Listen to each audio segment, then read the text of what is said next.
Saudi আরবে 1446 হিজরি সনের শাওয়াল মাসের চাঁদ দেখা গেছে। ফলে দেশটিতে রোববার পবিত্র ঈদ উল ফিতর উদযাপিত হবে। আজ এক বৈঠকের পর দেশটির সুপ্রিম কোর্টে এ ঘোষণা দিয়েছে। এ খবর প্রকাশ করেছে খালিজ টাইমস। চাঁদ দেখা যাওয়ায় এবারে ইসলামের পবিত্রতম স্থান সৌদি আরবের মানুষ 29টি রোজা রাখলেন।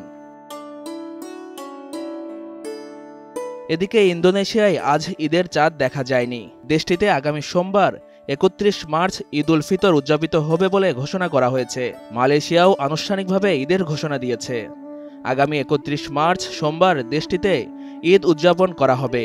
সেই হিসাবে এবছর 30টি রোজা পালন করবে মালয়েশিয়ানরা। রোববার সহজেই খালি চোখে শাওয়াল মাসের চাঁদ দেখা যাবে বলে আশা করছে দেশটি। ব্রুনাইও ঈদ উল ফিতরের ঘোষণা দিয়েছে। দেশটির পক্ষ থেকে জানানো হয়েছে আগামী সোমবার উদযাপিত হবে পবিত্র ঈদ উল ফিতর। তবে দেশটিতে এবার রোজা হচ্ছে 29টি। এর আগে ঈদ উল ফিতরের ঘোষণা করে অস্ট্রেলিয়া। দেশটিতে আগামী সোমবার পবিত্র ঈদ উল ফিতর উদযাপিত হবে।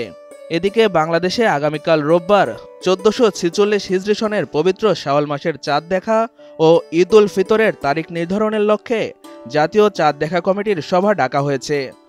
ধর্ম বিষয়ক মন্ত্রণালয় জানিয়েছে, রাজধানীতে ইসলামিক ফাউন্ডেশন বাইতুল মোকাররমের সভাকক্ষে সন্ধ্যা 6:30টায় এই সভা অনুষ্ঠিত হবে।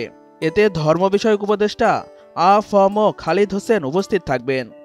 বাংলাদেশে কবে ঈদ উদযাপিত হবে তা এ সভা থেকেই জানা যাবে। তবে বাংলাদেশে চাঁদ দেখা কমিটির বৈঠক বসার আগেই সংযুক্ত আরব আমিরাত ভিত্তিক আন্তর্জাতিক জ্যোতির্বিদ্যা কেন্দ্র শনিবার জানিয়েছে বাংলাদেশে কাল চাঁদ দেখা যাবে আর সোমবার ঈদ উল ফিতর উদযাপিত হবে। আন্তর্জাতিক জ্যোতির্বিদ্যা কেন্দ্র তাদের এক্স অ্যাকাউন্টে আরবি ভাষায় একটি পোস্ট করেছে। বাংলাদেশ সময় সন্ধ্যা 6:38 করে এই পোস্টে তারা লিখেছে, বাংলাদেশ সোমবার 31 মার্চ ঈদ উল ফিতর। বাংলাদেশে এখন সূর্য অস্ত গেছে।